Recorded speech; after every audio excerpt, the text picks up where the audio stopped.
Welcome to சுடர் கருணை பிரகாசம் சேனல். வாங்க வல்லாரக்கீரை துவையல் ரெசிபி தான் இன்றைக்கி பார்க்க போகிறோம். அந்த துவையல் ரெசிபி பார்க்குறதுக்கு முன்னாடி இதில் என்ன பெனிஃபிட் இருக்குது அப்படிங்கிறத நம்ம ஒரு வாட்டி பார்த்துடலாம். இந்த வல்லாரக்கீரை நமக்கு தெரிஞ்சதெல்லாம் என்ன, ஞாபக சக்தி இருக்கக்கூடியது, இந்த சாப்பிட்டா குழந்தைங்களுக்கு நல்ல ஞாபக சக்தி வரும் அப்படிங்கிறத பெரும்பான்மையாக உள்ளவங்களுக்கு தெரிஞ்சது.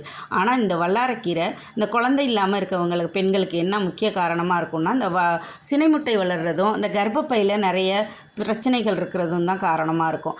அதை சரி பண்ணக்கூடிய மருந்து இந்த வல்லாரக்கீரையில் இருக்குது. யாருக்கும் தெரிஞ்சிருக்குன்னு நினைக்கிறேன். தெரியாதவங்களுக்கு நான் சொல்கிறேன். இந்த வல்லாரக்கீரையை வாரத்தில் 2 தடவை 3 தடவை சாப்பிட்டு வரும்போது அவங்களுக்கு சினைமுட்டை வளர்ச்சி கண்டிப்பாக இருக்கும்.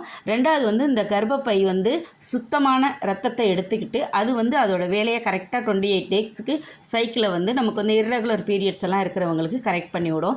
ரத்தத்தை ரொம்ப ரொம்ப சுத்தமாக்கக்கூடியது இந்த வல்லாரக்கீரை. ரெண்டாவது இது இந்த வெரிகோஸ் வெயின்னு சொல்லக்கூடிய, இந்த நின்றுட்டே இருந்தாங்கன்னா அவங்களுக்கு காலில் நரம்பு சுருட்டின மாதிரி பச்சை பச்சையாக இருக்கும். அதை க்யூர் பண்ணக்கூடியது. அதாவது ரத்தத்தை ரொம்ப சுத்தம் பண்ணி அதை சரி பண்ணக்கூடியது. ஒரு 48 நாள் இதை சாப்பிட்டாங்கன்னா அவங்களுக்கு உடம்பு அவ்வளோ ஒரு நல்லா ஆகி அந்த வெரிகோஸ் வெயின் நோய் அறவே இல்லாமல் போகிறதுக்கான ஒரு வாய்ப்பு இருக்குது. சித்த சுவாதீனம் இல்லாத குழந்தைங்களுக்கு இது அரைச்சி மண்டையில் பத்தா போடுவாங்க. ரெண்டாவது அரைச்சி குளிப்பாங்க. இது பல வகையில் நம்ம தமிழர்கள் காண்டாண்டு காலமாக சாப்பிட்டு வந்த ஒரு கீரை. இது நாட்டு வல்லாரக்கீரை கிடையாது. இது சீமை வல்லாரக்கீரை. நாட்டு வல்லாரக்கீரை நல்லா கொஞ்சம் வெளிர் பச்சையாக இருக்கும். இது சீமை வல்லாரக்கீரை நல்ல கரும்பச்சையாக இருக்கும். ரெண்டுமே நம்ம எடுத்துக்கலாம். ரொம்பவே டேஸ்ட்டான இந்த கீரையை நம்ம அப்பையிலேருந்து அந்த ஆதி காலத்துலேருந்து சாப்பிட்ட ஒரு கீரை. எப்படி நம்ம முளைக்கீரை முருங்கைக்கீரையெல்லாம் சாப்பிட்டோமோ அது மாதிரி சாப்பிட்ட ஒரு கீரை. இது கிடைக்கும்போது வாங்கி கண்டிப்பாக சமைச்சு பாருங்கள். இது நம்ம கூட்டு வைக்கிறோம்ல, கீரை கூட்டு செய்கிற மாதிரி செய்யலாம். இதோட நரம்பு அந்த வேர் பகுதியை மட்டும் கட் பண்ணிவிட்டு எல்லாத்தையுமே முடிஞ்ச அளவு உபயோகப்படுத்த பாருங்கள். அப்போ தான் உடம்புக்கு ரொம்ப ரொம்ப நல்லது. இதை வாரத்தில் ஒரு 2 தடவை 3 தடவை நீங்கள் உங்கள் உணவில் சேர்த்துக்கிறது ரொம்ப நல்லது. இது வாங்க இப்போ நம்ம ஒரு துவையலாக அரைச்சி சாப்பிட்லாம். இதுக்கு நான் ஒரு அரைக்கட்டு எடுத்திருக்கேன். அரைக்கட்டு துவையலுக்கு, அரைக்கட்டு கூட்டு வைக்கிறதுக்கு எடுத்திருக்கேன். இதுக்கு தேவையான பொருளெல்லாம் நான் எடுத்து வச்சுருக்கேன். வாங்க அது நம்ம வதக்கும் போதே என்னென்ன பொருள் என்னென்ன சேர்க்குறேன் அப்படிங்கிறத நான் உங்களுக்கு சொல்கிறேன்.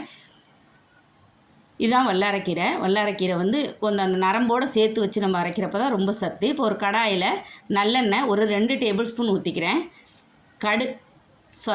உளுத்தம்பருப்பு 1 டேபிள் ஸ்பூன், கடலைப்பருப்பு 1 டேபிள் ஸ்பூன் சேர்த்து நல்லா வறுத்துக்கோங்க. இந்த 2 பருப்புமே நல்லா செவக்க வறுக்கணும். அப்போ தான் இந்த துவையல் நல்லா டேஸ்ட்டாக இருக்கும். இதே உங்களுக்கு நாட்டு வல்லாரக்கீரை கிடச்சிச்சின்னா கண்டிப்பாக யூஸ் பண்ணுங்கள். அது இதை விட இன்னும் டேஸ்ட்டாக இருக்கும்.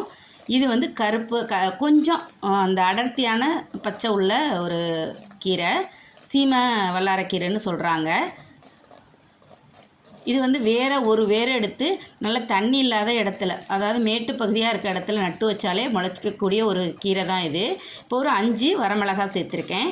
இது வரமிளகா வச்சு சேர்க்குறப்ப தான் இந்த துவையல் நல்லா டேஸ்ட்டாக இருக்கும். நல்லா 1 கோழி குண்டு அளவுக்கு புளி சேர்த்துருக்கேன். இப்போ நம்ம கீரையை சேர்த்துக்கலாம். கீரையில் அடியில் உள்ள அந்த வேர் பகுதியை மட்டும் கட் பண்ணிவிட்டு நல்லா அலசிட்டு மண்ணு போக நான் இதில் அப்படியே சேர்த்துக்கிறேன். இல்லை சில பேர் எனக்கு இது விருப்பம் இல்லை அப்படிங்கிறப்போ நீங்கள் வெறும் கீரையை மட்டும் ஆஞ்சிட்டு செய்யலாம். கீரையை மட்டும் ஆஞ்சிட்டு செய்கிறப்போ நமக்கு கொஞ்சமாக கிடைக்கும். இந்த மாதிரி நம்ம தண்டோடு சேர்த்து வதக்கி அரைக்கிறப்போ நம்மளுக்கு துவையலும் நிறையா கிடைக்கும். அதே சமயம் அதோட முழு சத்தும் நமக்கு உடம்புக்கு கிடைக்கும். இதை நல்லா அரைச்சிட்டு நம்ம இதில் கொஞ்சமாக ஒரு 2 பத்தை தேங்காவை நான் கீரி சேர்த்துருக்கேன். அவ்வளவுதான். உப்பு, புளி, மிளகா, தேங்காய், கடலைப்பருப்பு, கடலைப்பருப்பு, உளுத்தம்பருப்பு அவ்வளோதான் நான் சேர்த்துருக்கேன். இதை வேறு விதமாக 4-5 வகையாக நான் துவையலாக அரைப்பேன். இது ரொம்ப ரொம்ப சிம்பிளாக அந்த கிராமங்கள்லாம் எப்படி உப்பு புளி மிளகா வச்சு அரைப்பாங்களோ அது மாதிரி தான் செஞ்சுருக்கேன். இப்போ கல்லுப்பு சேர்த்துக்கலாம். சேர்த்து அதையும் நல்லா வதக்கிக்கலாம். நல்லா சுருண்டு அந்த வேர் தண்டு மட்டும் கொஞ்சம் வதங்கினா போதும். இதை பச்சையாகவே சாப்பிடக்கூடிய ஒரு கீரை தான். அதனால் ரொம்ப வதக்கணும்னு அவசியம் இல்லை. நல்லா வதக்கி விட்டுட்டு ஆற வச்சுட்டு இதை மிக்சியில் போட்டு நம்ம அரைச்சி எடுத்துகிட்டு வந்துடலாம். இந்த துவையல் நல்லா ஒரு கஞ்சி சாதம் வச்சுட்டு, இல்லை ஒரு சாதம் சுட சுட வடிச்சிட்டு இதை துவையலாக போட்டு பிசைஞ்சு சாப்பிட்றப்போ ரொம்ப டேஸ்ட்டாக இருக்கும். பாருங்கள், இப்போ நான் அரைச்சி எடுத்துகிட்டு வந்துட்டேன். நான் நல்லா கட்டியாக உருண்டையாக அம்மியில் அரைச்சா எப்படி இருக்குமோ அந்த மாதிரி அரைச்சி எடுத்துகிட்டு வந்திருக்கேன். இதில் மிச்ச கீரையை நான் துவரம்பருப்பு, பாசிப்பருப்பெல்லாம் போட்டு எப்படி நம்ம கீரை கூட்டு பண்ணுறோமோ அதே மாதிரியும் செஞ்சுட்டேன். ஏன்னா அந்த கீரையை ஃப்ரிட்ஜில் வச்சு ரொம்ப நாள் வச்சுருந்து யூஸ் பண்ணக்கூடாது. அன்றைக்கி வாங்கிட்டு வந்த அன்னைக்கே நம்ம சமைச்சு சாப்பிட்றது ரொம்ப நல்லது.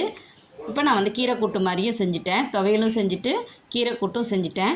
ரொம்ப டேஸ்ட்டாக இருக்கும் இந்த கீரை. லைட்டாக துவர்ப்புத்தன்மை இருக்குமே தவிர இதை ஒரு மருந்தாக எடுத்து நீங்கள் வாரத்துக்கு 2 தடவை சாப்பிட்டீங்கன்னா உங்கள் ரத்தம் வந்து சுத்தமாக ப்யூரிஃபை பண்ண மாதிரி ஆகிடும். நீங்கள் செஞ்சு பாருங்கள், ரொம்பவே நல்லது. இந்த வல்லாரக்கீரை துவையலும் கூட்டும் செஞ்சுருக்கேன். உங்களுக்கு பிடிச்சிருந்ததா லைக் பண்ணுங்கள், ஷேர் பண்ணுங்கள், கமெண்ட் பண்ணுங்கள். நன்றி, வணக்கம்.